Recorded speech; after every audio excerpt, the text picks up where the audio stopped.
so many people that what is now the Place de la Concorde was ankle deep in blood, and the executioners were too tired and disgusted to continue with their work.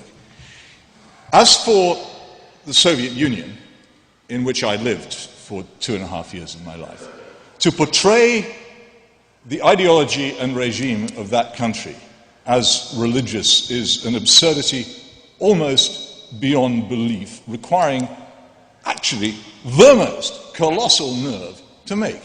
This was a state which tried to murder God. It was a state of massacred priests, of desecrated and demolished churches, in which people were brought up with enormous energy not to believe in God. Oh, there was no establishment of religion there, no tax breaks for priests, nothing of that kind. A totalitarian horror of persecution of something which people believed to their own comfort in times of the greatest trouble, and which they had to keep in their hearts privately, and especially if they were anything other than the humblest in society, and keep secret if they wished to survive without being thrown out of their homes, thrown out of their jobs, or having their marriages deliberately destroyed through persecution. That was the state of it. This was not a religious phenomenon. It is straightforwardly untrue to maintain that it was.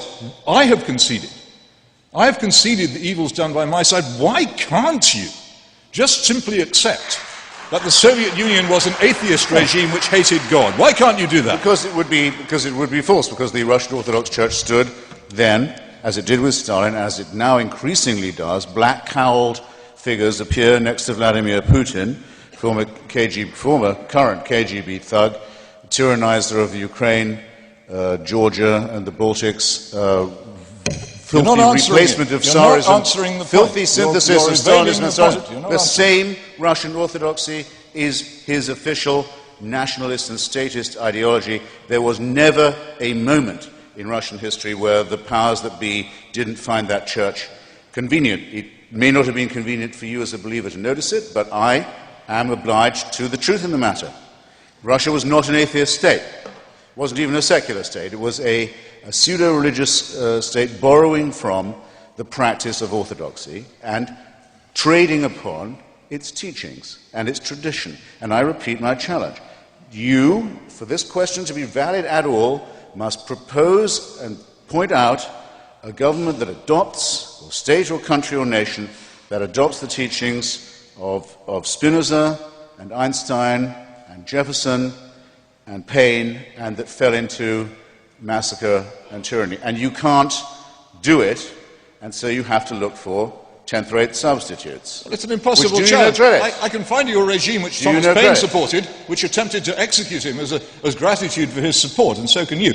The point is you will not accept the simple truth, which is that the Bolshevik regime, from its beginning, persecuted religion with deep and determined, violent, murderous hatred, and to maintain that this was in some way a religious phenomenon is an absurdity. To believe it is to reveal a credulity driven by an unreasoning faith in God. Every modern state has had to go through a period of declericalization of one kind of violence or another. The Cromwellian Revolution, the Henry VIII's dissolution of the monasteries, the wars in Spain, the wars in Italy, the French Revolution, which you mentioned, they all have to go through it. It's usually in proportion to how vile, how filthy, how cruel, how tyrannical, how greedy, how ghastly was the pre-existing clerical regime on which much of this must be blamed. But you can't say that the test of humanistic, secular, atheist values has been conducted until you've had that conducted fairly. Hitler's birthday was celebrated from the pulpit by order of the Vatican, by every church in Germany, till the last day of his regime. Do I say that makes you a National Socialist? No, I don't. No, I don't. I would know how to if I was capable of a low blow. But as you know, I'm not.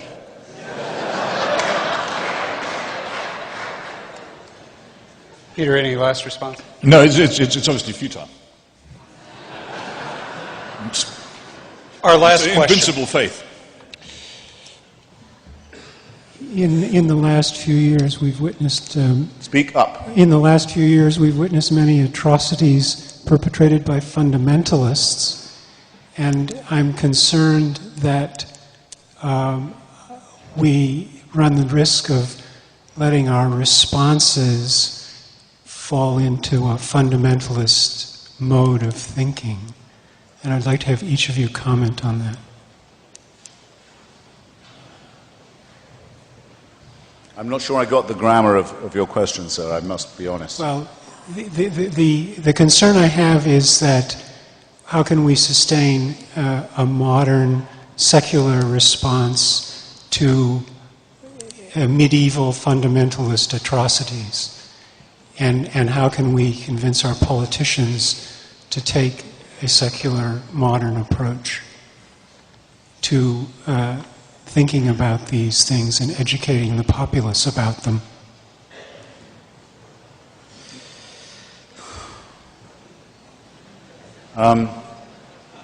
There's something slightly faint about the question, I have to say. I'm going to assume I know what you mean by fundamentalist. If we take the best-known current political dispute in which this country is involved, I suppose, and the oldest one and the best understood, it would probably be the question of Palestine, okay?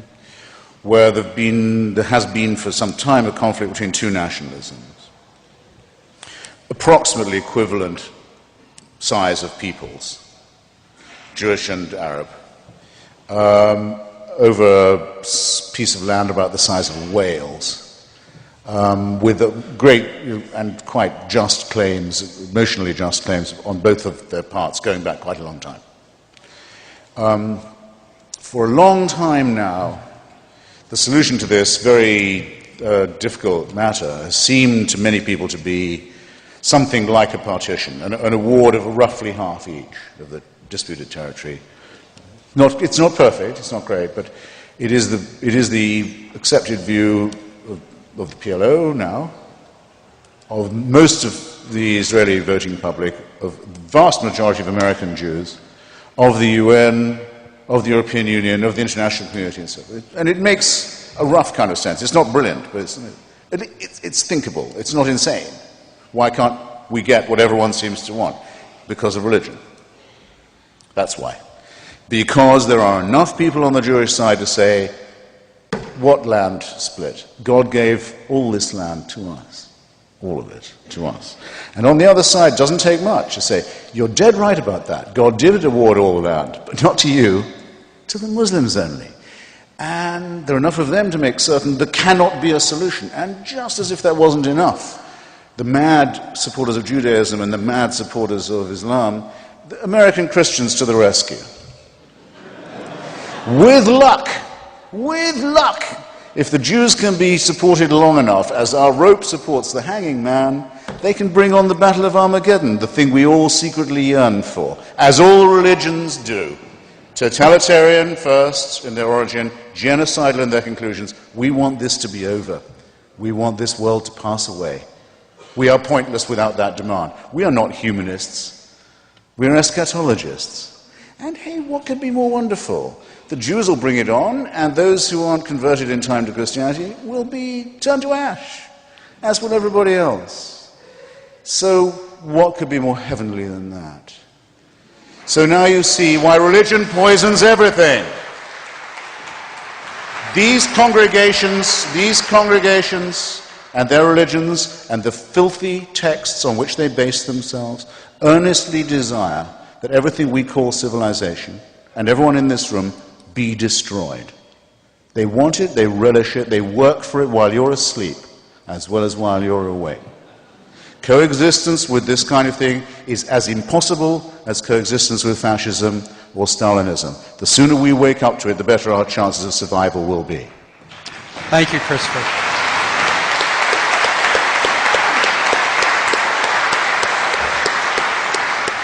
It's my unhappy task to have to call the question time to an end now. Thank you very much, Peter and Christopher Hitchens, for a very lively and provocative debate.